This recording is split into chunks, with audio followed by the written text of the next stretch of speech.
Braves gens, bonsoir et bienvenue, ou re-bienvenue, dans Horrifiques Histoires.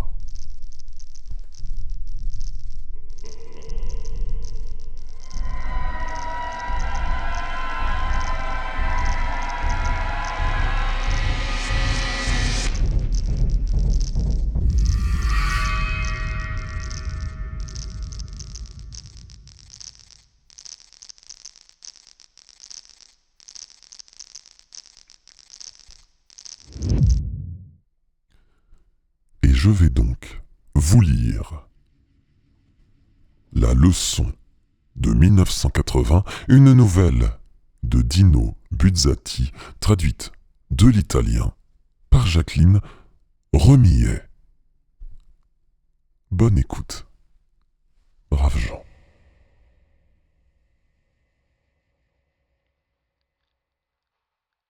Excédé à la fin par tant de querelles, le Père éternel décida de donner aux hommes une leçon salutaire.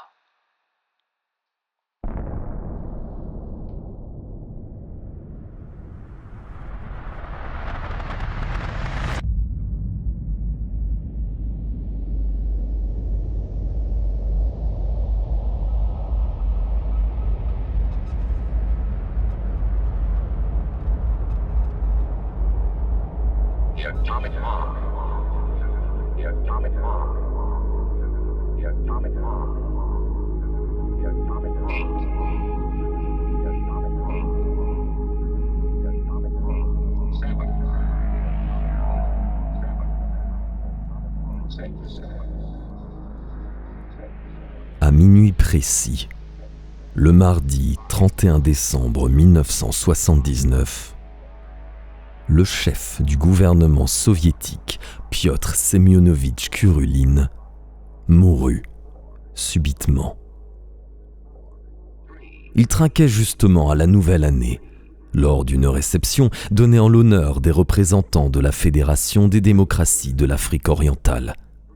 Et il en était à son 12e verre de vodka, lorsque le sourire s'éteignit sur ses lèvres et qu'il s'écroula par terre comme un sac de ciment au milieu de la consternation générale.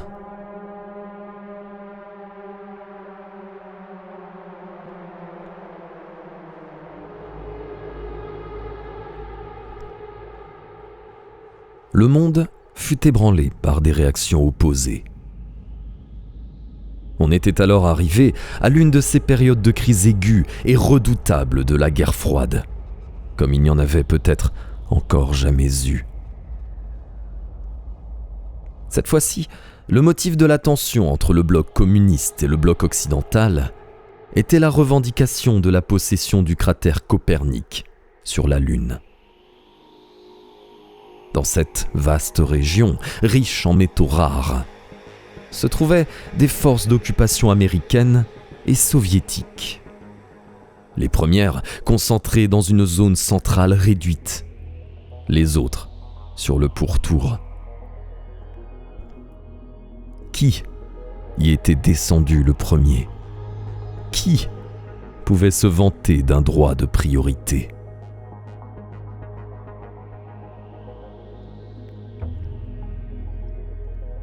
Justement, quelques jours avant, c'est-à-dire la veille de Noël, geste qui fut jugé de très mauvais goût par les pays libres, Kurulin, à propos du cratère de Copernic, avait tenu des propos très violents, proclamant ouvertement la supériorité soviétique dans le domaine des moyens de décompression. Les bombes nucléaires, utilisées auparavant comme épouvantail lors des conflits internationaux, étaient désormais des vieilleries poussiéreuses. Les responsables de cette nouvelle agression capitaliste, avait-il dit dans un style qui rappelait Feu Khrouchtchev, veulent compter sans nous. En 25 secondes aujourd'hui, nous sommes en mesure de faire éclater comme autant de petits ballonnets tous les habitants de leurs pays respectifs. » Il faisait ainsi allusion au dispositif secret capable de supprimer sur de vastes territoires la pression atmosphérique, avec toutes les funestes conséquences que cela entraînerait.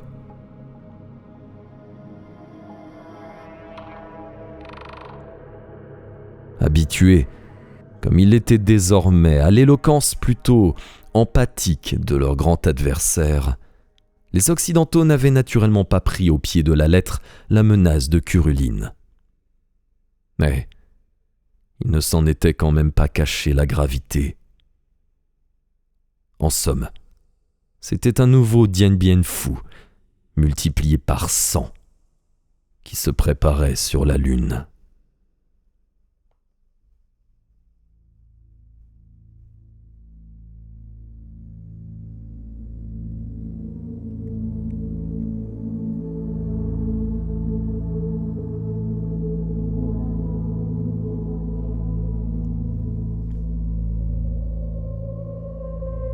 La disparition soudaine de Curuline fut donc un immense soulagement pour l'Amérique. Comme ses prédécesseurs, du reste, il avait centralisé presque toutes les charges du pouvoir. Bien qu'il n'existât, du moins apparemment, aucune opposition intérieure, sa politique pouvait être définie comme tout à fait personnelle. Lui disparu, il y aurait inévitablement à Moscou une période d'indécision et de flottement. En tout cas, le durcissement diplomatique et militaire des soviétiques s'atténuerait sensiblement.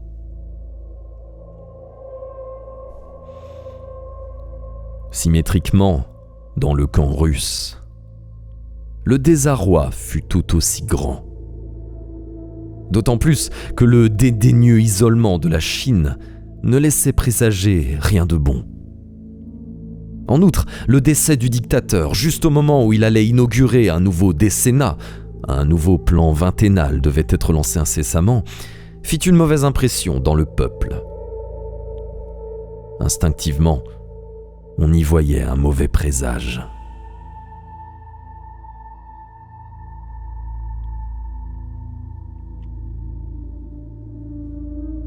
Mais l'année à peine née devait décidément se révéler riche en imprévus. Une semaine après, à minuit précis, le mardi 7 janvier, quelque chose qui ressemblait fort à un infarctus terrassa sa table de travail, tandis qu'il conférait avec le secrétaire à la marine de guerre, le président des États-Unis, Samuel E. Fredrickson, le valeureux technicien et pionnier, symbole de l'intrépide esprit national, qui avait été le premier Américain à poser le pied sur la Lune.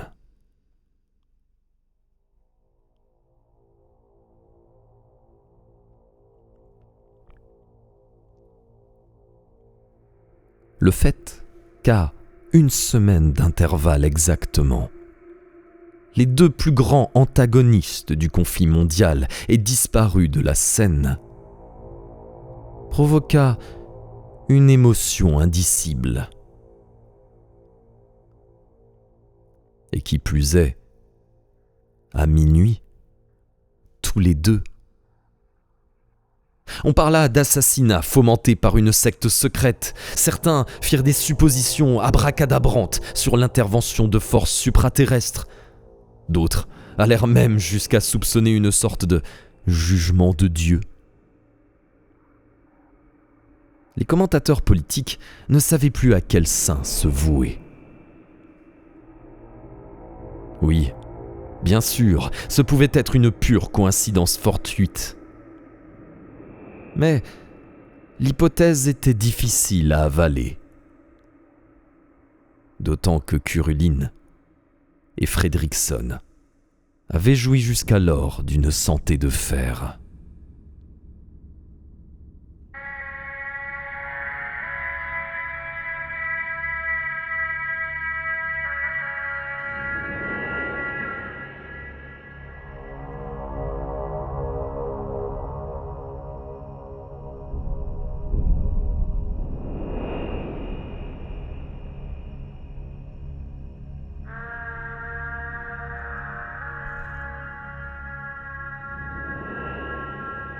Pendant ce temps-là, à Moscou, l'intérim du pouvoir était assuré par un soviet collectif. À Washington, selon la Constitution, la charge suprême passa automatiquement au vice-président Victor S. Clement, sage administrateur et juriste largement sexagénaire, jusque-là gouverneur du Nebraska.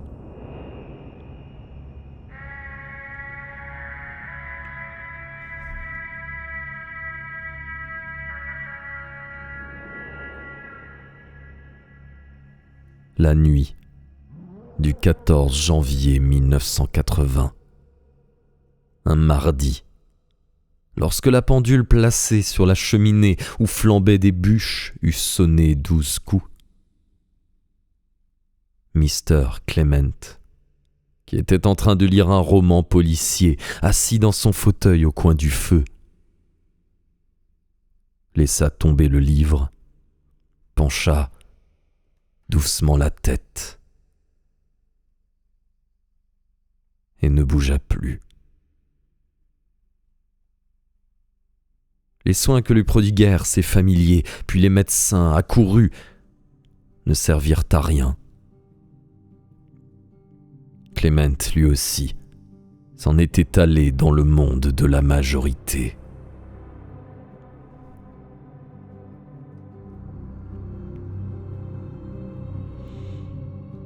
Cette fois, une vague de terreur superstitieuse déferla sur l'univers. Non, on ne pouvait plus parler de hasard. Une puissance surhumaine s'était mise en mouvement pour frapper à échéance fixe, avec une précision toute mathématique, les grands de ce monde. Et les observateurs les plus perspicaces crurent avoir décelé le mécanisme de l'effroyable phénomène. Par décret supérieur, la mort enlevait chaque semaine celui qui, à ce moment-là, était parmi les hommes le plus puissant de tous.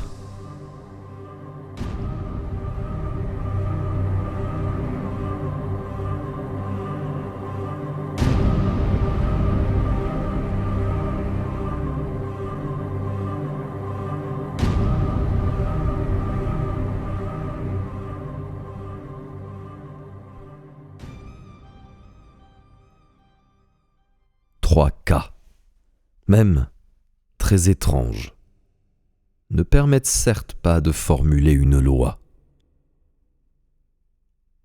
Cette interprétation, toutefois, frappa les esprits, et un point d'interrogation angoissé se posa. À qui le tour, mardi prochain? Après Kuruline, Fredrickson et Clement, quel était l'homme le plus puissant de l'univers destiné à périr? Dans le monde entier, une fièvre de paris se déclencha pour cette course à la mort.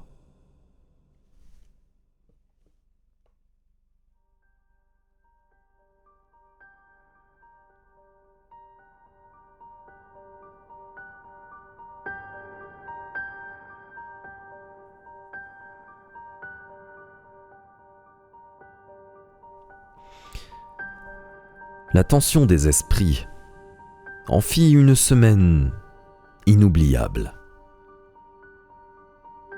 Qui était le plus intéressé par le cratère de Copernic? Plus d'un chef d'État était tiraillé entre l'orgueil et la peur. D'une part, l'idée d'être choisi pour le sacrifice de la nuit du mardi le flattait, parce que c'était un critère évident de sa propre autorité. D'autre part, l'instinct de conservation faisait entendre sa voix.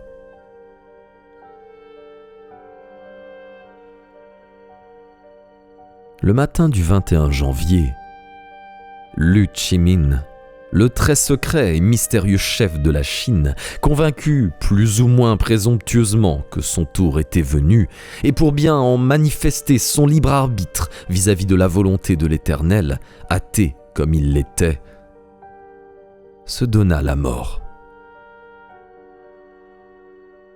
Dans le même temps, le très vieux De Gaulle, désormais seigneur mythique de la France, persuadé lui aussi d'être l'élu, prononça, avec le peu de voix qui lui restait, un noble discours d'adieu à son pays, parvenant de l'avis presque unanime au sommet de l'éloquence, malgré le lourd fardeau de ses 90 ans.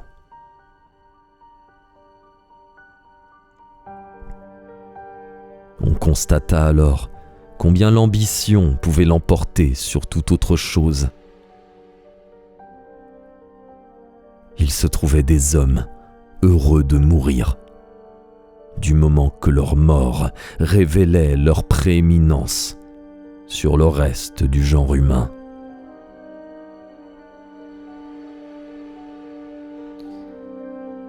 Mais avec une amère désillusion, De Gaulle se retrouva minuit passé en excellente santé.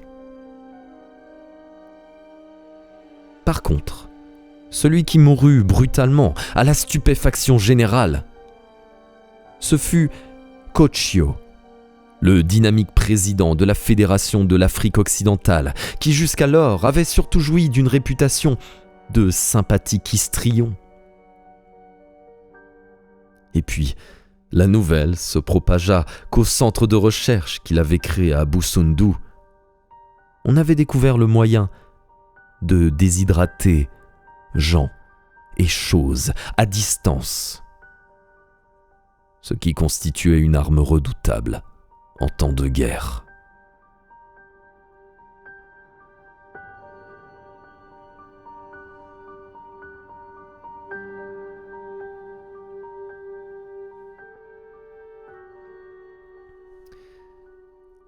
Après quoi, la loi, c'est le plus puissant qui meurt, se trouvant confirmée, on constata un sauve-qui-peut général des charges les plus élevées, et hier encore, les plus recherchées.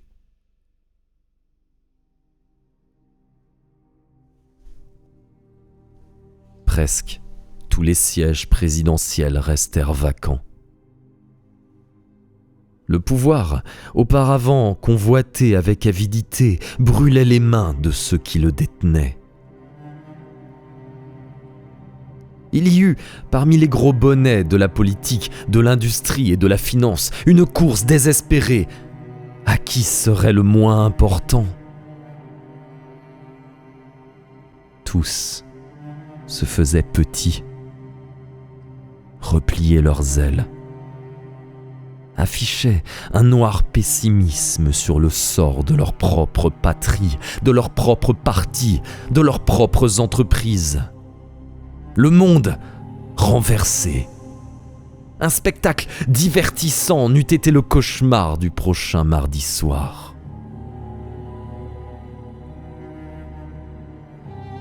Et puis, toujours à minuit, le 5e mardi, le 6e et le 7e, Hossein, le vice-président de la Chine, Fatel Nissam, l'éminence grise du Caire, ainsi que le vénérable Kaltenbrenner, surnommé encore le sultan de la Roure, furent éliminés du jeu.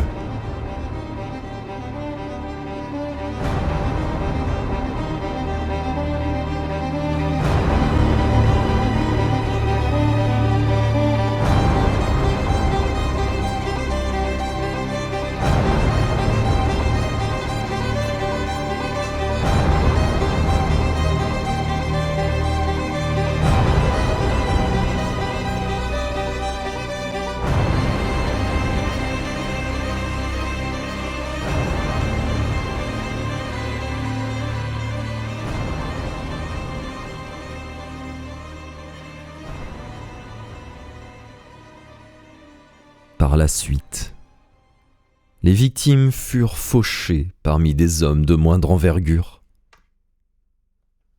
La défection des titulaires épouvantés avait laissé inoccupés les postes éminents de commandement. Seul le vieux de Gaulle, imperturbable comme toujours, n'avait pas lâché le sceptre. Mais la mort, qui sait pourquoi, ne lui accorda pas satisfaction. Il faut bien reconnaître qu'il fut même l'unique exception à la règle. Par contre, des personnages moins importants que lui tombèrent à l'échéance du mardi soir. Peut-être le Père éternel, en faisant semblant de l'ignorer, voulait-il lui donner une leçon d'humilité.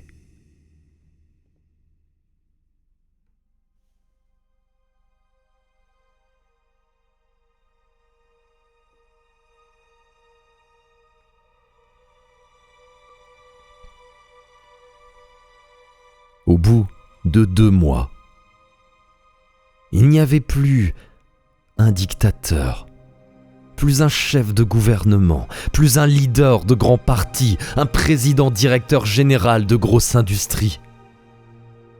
Fantastique. Tous démissionnaires. Il ne resta à la tête des nations et des grandes firmes que des commissions de collège paritaires, où chaque membre se gardait bien d'attirer l'attention sur lui.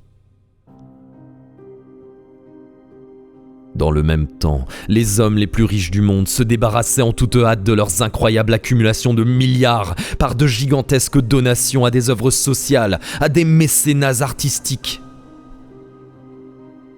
On en arriva à des paradoxes inouïs. Lors de la campagne électorale en Argentine, le président Hermosino, craignant une majorité des voix comme la peste, se diffama tellement lui-même qu'il tomba sous le coup de l'accusation d'outrage au chef de l'État. Dans l'Unità de Rome, les éditoriaux endeuillés proclamaient la complète dissolution du Parti communiste italien, en réalité encore très actif. C'était le député Canizzaro, leader du parti qui, attaché comme il l'était à sa charge dont il n'avait pas voulu se démettre, cherchait ainsi subrepticement à écarter les coups du destin. Et le champion mondial des poids lourds, Vasco Bolotta, se fit inoculer le paludisme pour s'étioler, car une belle prestance physique était un signe dangereux de puissance.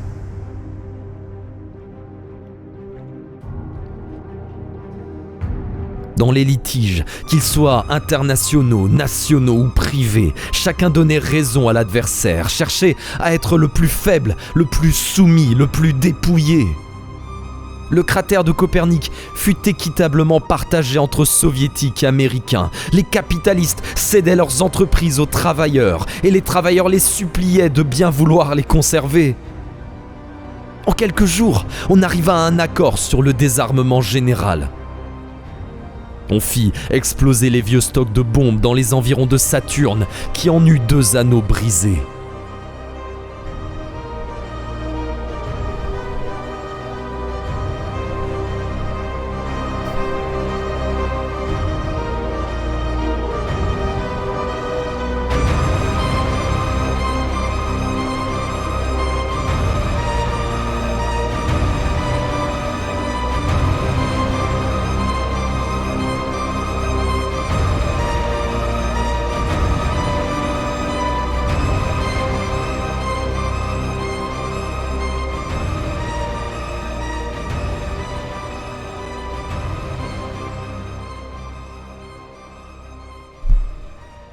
Six mois ne s'étaient pas écoulés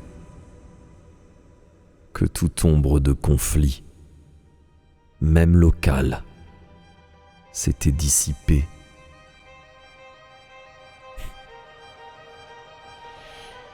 Que dis-je de conflit?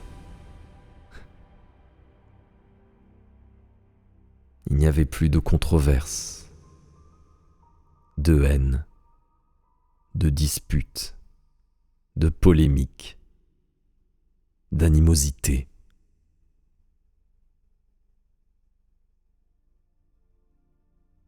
Fini la course au pouvoir et l'idée fixe de la domination.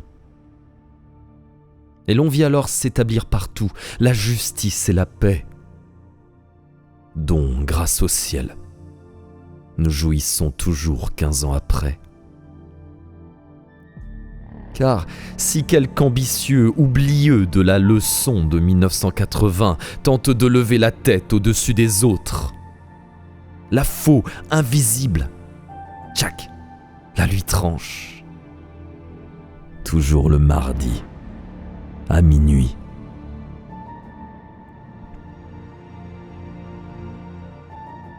Les exécutions hebdomadaires cessèrent vers la mi-octobre. Elles n'étaient plus nécessaires. Une quarantaine d'infarctus judicieusement distribués avait suffi pour arranger les choses sur la terre. Les dernières victimes furent des figures de second plan, mais le marché mondial n'offrait rien de mieux en fait de personnages puissants. Seul De Gaulle continua à être obstinément épargné.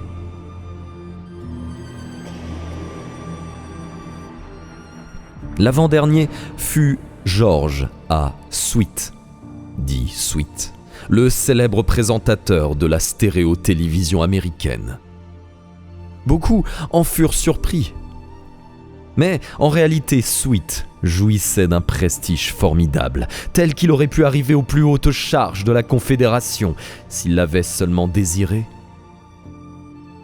Interrogé à ce sujet, le magnat bien connu du turf, le comte Mike Bongiorno, qui dans sa jeunesse, vers les années 50, avait connu son heure de célébrité en Italie comme présentateur, déclara que la nouvelle ne l'avait pas du tout étonné. Lui-même, dans ses belles années, dit-il, s'était aperçu qu'il détenait à son insu un pouvoir à peu près illimité. Et une nation étrangère, dont il ne révéla pas le nom, lui avait offert des 1000 et des 100 pour qu'il poussât à la révolte d'un mot le peuple italien, afin de pouvoir instaurer un nouveau régime. Il ne voulut pas spécifier lequel. Mais, par patriotisme, et bien qu'il eût un passeport américain, lui, il avait répondu non.